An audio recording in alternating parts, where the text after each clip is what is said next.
Magandang araw mga kaibigan. Bigyan natin ng reaksyon, opinion itong post ni Professor Malo Tikia 9 minutes ago. Sabi niya, the first female Senate President history was made. Nilagay niya dyan yung picture ni Senator Ligarda umupo na doon sa upuan ng Senate President. Mayroong post ng yung may short video.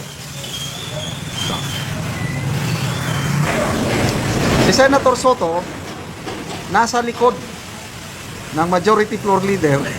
Nakaganon siya. Yung dati niyang upuan sa taas, rostrum bang tawag doon. Senator Ligarda na. Before the Senate adjourned its Wednesday session, Loren Ligarda sat on the rostrum. So sa February 9 na daw mag-resume ang session ng Senado. Suspense. Ano pa ba ang susunod na mangyari? Basta, si Professor Malo Tikia hindi man magpupos ito ng fake news siguro. Sabi niya, the first female Senate President history was made. Sa kanya ko una nalaman, sa kanyang post, mga 3 days ago man siguro. We will soon witness the first Senate female President. Sabi ko, sino kaya? And then, sunod-sunod na yung mga ako, masyado akong maligaya ngayon. Okay, magbasa tayo sa mga comment, Masyado akong maligaya. Yan, all comments. Tess Valiedo, yes, napalitan na si Soto. Christian Amora, I think same majority pa rin sila ni Soto. Alak, ganun ba yun? Reno Queza, totoo na ba ito? Is it confirmed, Professor Malo Tikia? Nag-turn the tide, majority na ba? Finally, the comedian has been replaced. I thought she declined it. Power sharing, ala. Sandali, wag muna tayong magsaya. Baka sila pa rin ang majority. Alanganin pa rin ito eh.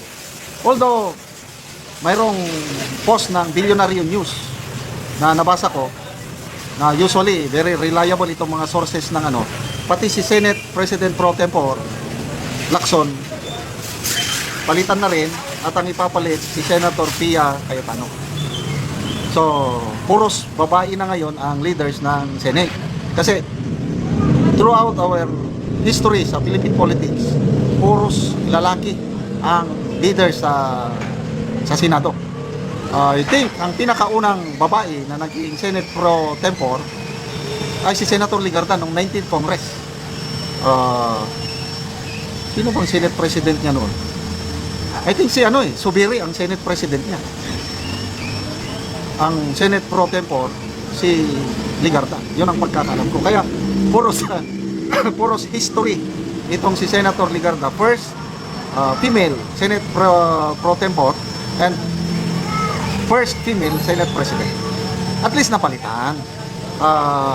Hindi pa ito sigurado kung nagbago na ba ang majority. Baka sila pa rin ang majority. Baka napakiusapan na